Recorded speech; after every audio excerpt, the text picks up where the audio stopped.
Welcome. I'm Chris with National Parents Organization, and today I'm here with Dr. William Barnet. He's a child psychiatrist and emeritus professor at Vanderbilt University. He's also a noted shared parenting researcher on parental alienation.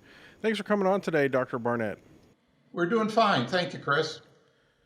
Well, thank you so much for coming on. And I understand you recently gave a presentation at the International Council for Shared Parenting.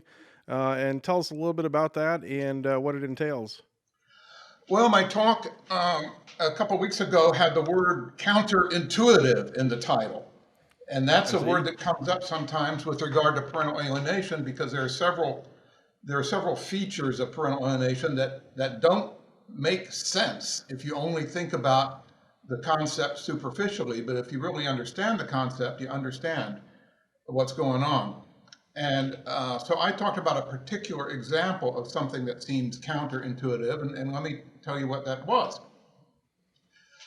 That, as people know, as most listeners know, children who are alienated from a parent or children who are experiencing parental alienation uh, dislike or they refuse to see or they have tremendous fear. They don't want to have a relationship with one of their parents who's the rejected parent. And what's hard to understand is that these children who have never been abused by that parent have such strong animosity, and their dislike, their hatred for that parent is even stronger than children who have been abused. Wow. That almost all children who have experienced abuse, I mean, which is sad, but they still have what's called ambivalence toward the abusive parent. They still kind of want to Hmm. see that parent. They kind of want that parent like daddy. They want daddy to come home, even though they wish daddy would not be so mean, or they wish that daddy would not drink so much, or whatever the problem might be. So those are children who have actually been abused. On the other hand, alienated children who have never been abused have this extreme reluctance to get involved again with their rejected parent. And so that's not what you would expect. I mean, it's hard to understand how a child who's never been abused would still have this extreme hostility, while children who have been abused still want to get back together again with that parent. So that's hard to sink in for some people. Yeah, it's definitely not natural, right? It's something that one parent definitely is it forced on the children, or are they just is it just that they grow up with it, and so but it's not natural. A child naturally has love for both parents, right? So to disrupt that, there has to be something in the way. Sure, there's some kind of external force, but it's usually a combination, actually. What's interesting, it's a combination of an external force combined with the child's own activities and the child's own kind of mental process. So I it's see. the kids who are really, truly, especially the more severely alienated children, it's a combination of being indoctrinated by one parent, by Hmm. parent A, to dislike or to be afraid of parent B. But it's a combination of the indoctrination plus a change that happens in the child's mind. And the child contributes to this avoidance. And the child comes up with his or her own reasons to not want to see that parent again. And those reasons typically don't make very much sense. Uh, Right. so it's And really a combination of brainwashing by one parent and the child's mhm. own mental processes. And how hard is it to identify this? When a parent is alienating a child, is there some way to measure it? Is it? I mean, I think for a lot of examples that I can think of, I think it's not really natural, so people tend not to believe it. How do you identify it? How do you measure it? Well, what we have adopted in the last few years is what we call the five-factor model for the Hmm. diagnosis of parental alienation. And I'll run through those real quick because I think it's important for people to know about. This has been written about in a book and in published articles. And but real quickly, the five factors are: first of all, the child says, "I don't want to go see parent B." The Hmm. child expresses contact refusal. The second factor is that that's not the way it always was, that in the past, the child had a good relationship with that parent. And so this is a change. The third factor is it's not, the child's contact refusal is not because of something the parent has done. In other words, it's not because parent B has been abusive and neglectful. Right. It's for some irrational reason. It's not for a reason that makes sense. Factor Mm-hmm. four is the presence of alienating behaviors. In other words, I mentioned earlier the brainwashing or the indoctrination. So in Mm-hmm. order to show parental alienation has occurred, you have to be able to identify where it's coming from, and you have to be able to actually identify specific acts or things that that parent has done to cause that to happen. Hmm. And And then, so, oh, and go then ahead. just let me give you one more. Factor five are the symptoms in the child. That there are 8 common symptoms that occur in children who have been alienated, and so we have to look for those symptoms. So is this scale, is it primarily used in evaluations? Is it do the courts do they use it when they're trying to decide custody? Where is the scale used? And the other question I wanted to ask is it's I think these things exist on a scale, right? But where do you sort of decide that you're tipping the scale and that a parent is alienating? Well, these 5 factors are mainly intended for people who are conducting evaluations. In other words, custody evaluators or just everyday clinicians who are working with children whose parents are divorced. But Mm-hmm. it's also used in court. In other words, I've testified using these 5 factors, and the judge adopted the 5 factors. And then when the judge gave her opinion, she actually spelled out the 5 factors and Oh that I wow. had given, and then she filled in how each one of those factors had been fulfilled in this case. But it is slightly more complicated because there is a gradation, and basically, like almost every medical condition, it can be mild, moderate, or severe. That Mm-hmm. the degree of effect on the child can be mild, moderate, and severe, and the degree of alienating behaviors on the part of the alienating parent can be mild, moderate, and severe. And they don't have to be coordinated. For instance, you can have a situation where the alienated parent has engaged in really extensive, repetitive, persistent behaviors, that are severe, but the child has not become alienated, or perhaps is only mildly alienated from the rejected parent. So when we do these evaluations, we have to identify how severe is the alienation in the child, and then how severe are the alienating behaviors in the preferred parent. Oh, that's interesting. So kids can have different varying degrees of resilience to this, it sounds like. Sure, and it might depend on a lot of things. It might depend on the original relationship between the child and the parent who's now rejected. You know, Hmm. if they happen to have had a really good relationship, then the child is going to resist the brainwashing that happens. Well, that makes sense. And so, what about the parent who's doing the alienation? Is there hope for reform, or is it what do you do when once you've identified that a parent's alienating a child? Sort of what happens from there? Is there a chance that will stop, or do the evaluations take that into account at all? Well, um, as to whether or not the alienating parent can change what he or she is doing also kind of depends on that mild, moderate, and severe Mm-hmm. classification. Because mild parents really it's almost accidental. They're not trying to destroy the child's relationship with the other parent. And if you point it out to them, if you say, "Hey, watch out what you're doing. Don't do this anymore," they usually catch on very quickly and they stop. They're able to stop themselves. Mm-hmm. And moderate, they're doing it on purpose, but it's not incessant. In severe cases, the parent is doing it on purpose, and some people use the word obsessed.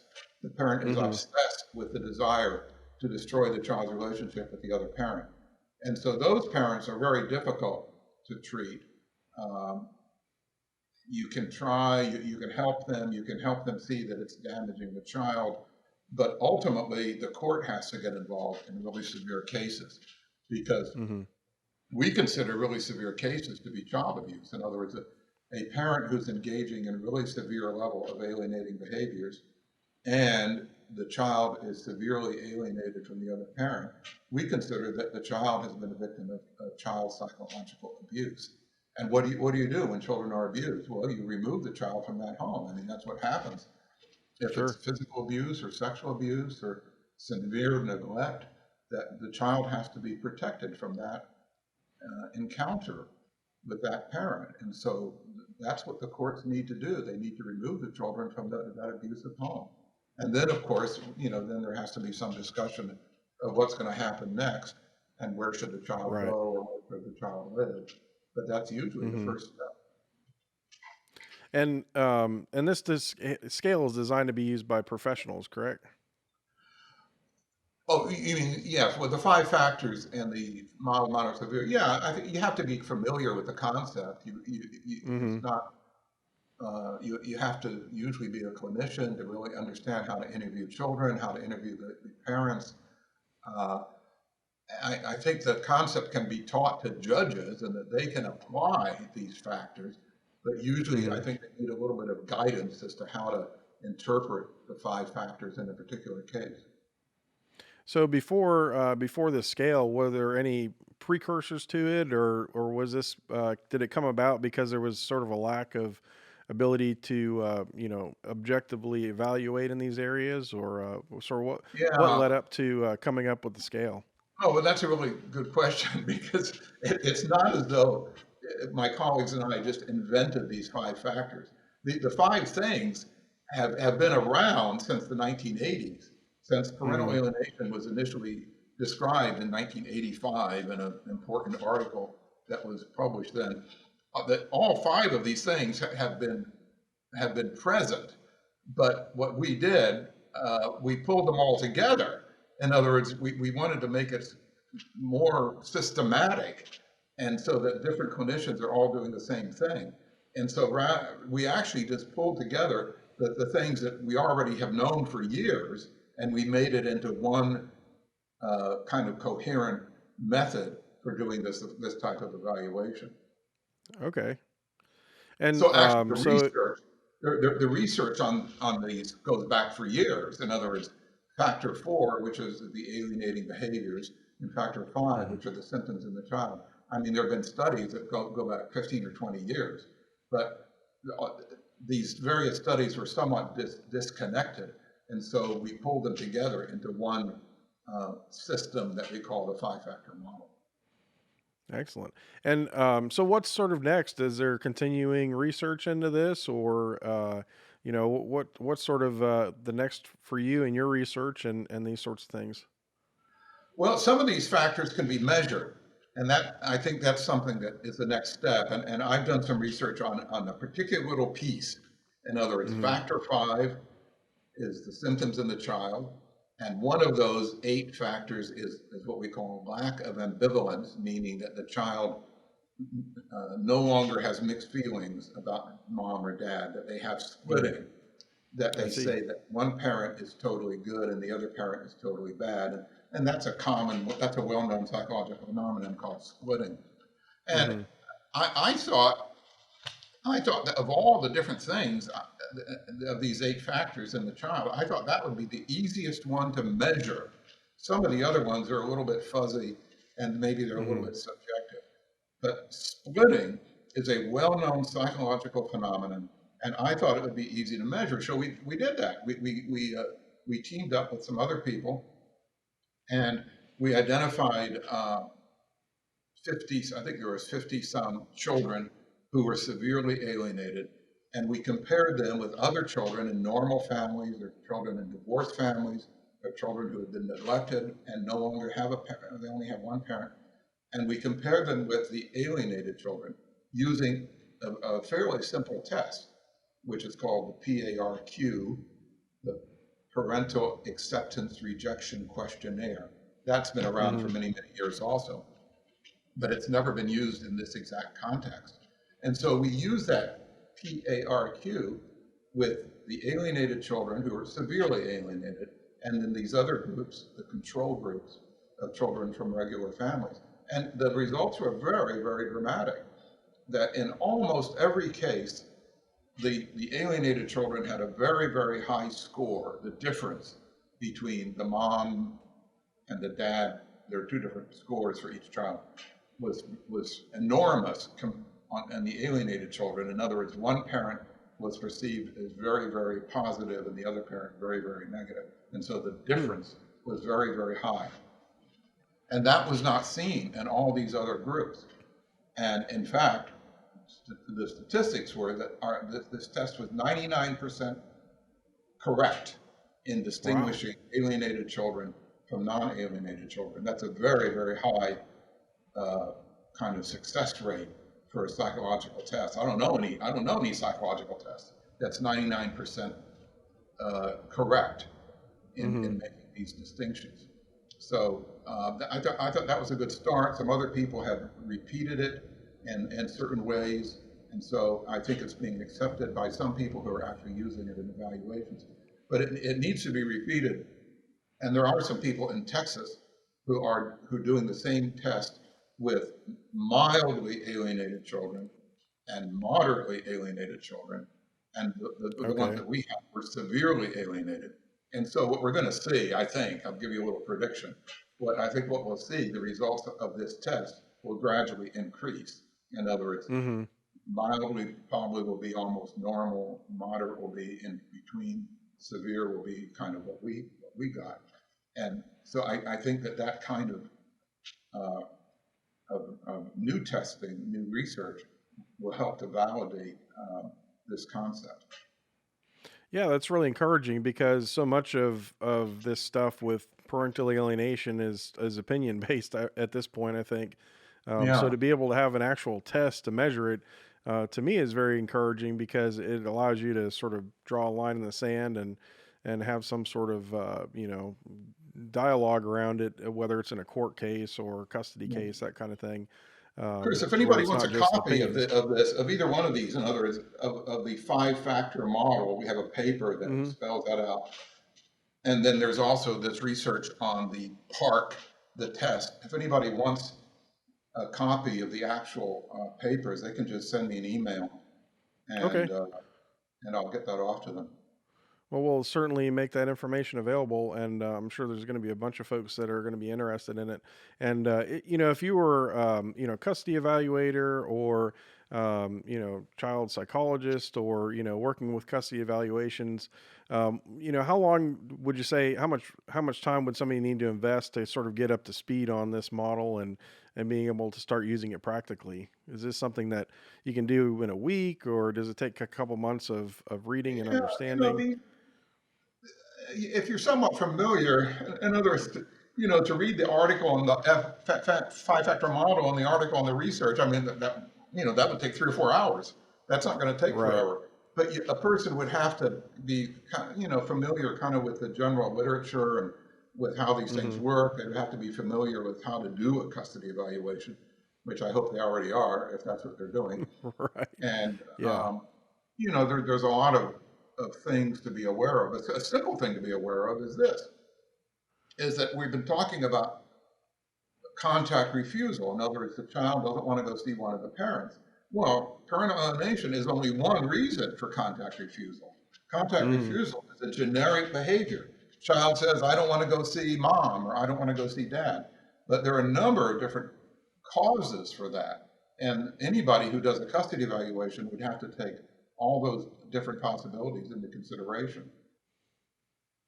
Yeah, I mean, certainly it's more than just parental alienation, right? It could be that they, don't have good, environment over there. There could be conflicts with, stepkids, that kind of thing. So yeah, it's certainly a complex situation, but being able to sort of put some numbers around it, I think really helps, keep the emotions out of it, if you will.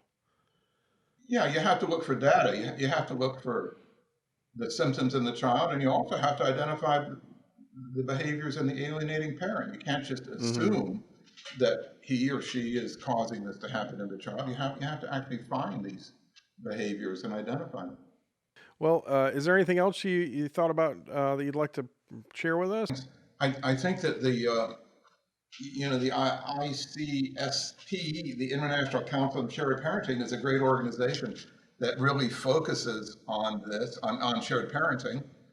And I know the National Parents Organization is really concerned about these issues. The organization that I'm involved with is the Parental Alienation Study Group, PASG, and all these Hmm. organizations have slightly different, I think they all overlap to some extent, but they have slightly different things that they're invested in. And people should look into them I mean, it's possible to join all three of them, to tell the truth, if a Sure. person wants to get involved in these issues. So, tell me a little bit about that. The Parental Alienation Study Group. Is it sponsored by somebody? Is it how big is it? Do you guys do you meet? Once a Well, week, it's once just a month? Is it? it's an independent, it's a nonprofit organization. It's an independent organization. And my friends and I started it maybe 7 or 8 years ago, and we now have hundreds of members. We have about 750 members from men Wow. from 60 countries on every continent, which Wow. is interesting. That's And, amazing. we're really just concerned about parental alienation. It's really interesting that people in all these different places have had similar experiences. So a lot of Yeah. the members are mental health people, but not all. Many of them are Hmm. parents or grandparents who are interested in this topic. And we put out a newsletter. We have meetings.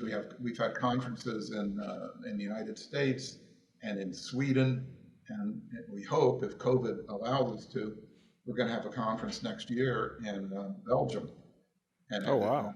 and maybe the year after that in Australia. So um, the main it mainly helps people stay in touch. In other words, people who are Right. interested in parental alienation have a lot of different uh, eggs in the basket. They have different things they're interested in. And so the Hmm. organization really helps people learn from each other and stay in touch with each other.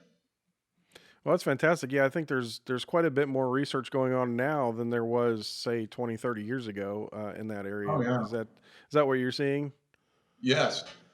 Uh, some of it, most of it is really just descriptive. I mean, when I say 60 countries, there are people in all over the world who have described uh, alienated families, and Hmm. that's can be called qualitative research because it's descriptive. But more and more, there's quantitative research that involves numbers and statistics, and like that research I told you about with the 99% success. I mean, that's an example of Right. quantitative research, and there's more and more of that, and that's I think where we're headed in the future. Yeah, and it's always sort of amazed me how these issues around splitting of families, whether it's parental alienation or some of the other big issues, they really seem to transcend cultures and and countries all over the world. I mean, it's not just one country or one culture. It seems like there is some version of this all over, and it really amazes me how sort of cultural norms don't sort of stop some of this. It happens everywhere, and it's really a worldwide issue. Well, some version of it happens. It's affected by what the rules of the society are. I mean, if Hmm. suppose the society doesn't allow separation or divorce, then that's going to affect whether or not alienation happens. Mm. Some societies tend to favor dads, that the dads get almost total control after the divorce and the mothers are left out. Other societies tend to favor the mothers. So the way it plays out is a little bit different depending on, I guess, what the rules of that Sure. locality are. But in one way or another, it seems to be everywhere. I mean, we have members from China, from Australia, from tiny places like Malta. Oh The wow. island of Malta is a little island in the Yeah. Mediterranean, and they have a whole effort there. In fact, recently I saw something from Gibraltar. You know, Gibraltar is just a little tiny piece of Spain that's sticking out there at the Straits of Gibraltar, and they have their Right. own government, and they have a whole thing going about what to do about parental Wow. alienation. So it's in big countries and little tiny places, and in one way or another. Well, that's fantastic. And how can people get a hold of you? You've got your email. Is there social media that you're on, or? If they're interested in the organization, you can just Google Parental Alienation Study Group, and Okay. it'll pop up. If you want to send me an email to get those papers, it's my name. It's William.Bernet, Bernet. You have to spell it right. William.Bernet at VUMC.org. VUMC is Vanderbilt University Medical Center.org. So touch base with me, and if you want one of those handouts or print articles, I'll be happy to send it to you. Well, that's fantastic. And thank you so much for coming on and sharing your knowledge with us today. Okay, Chris, nice to see you.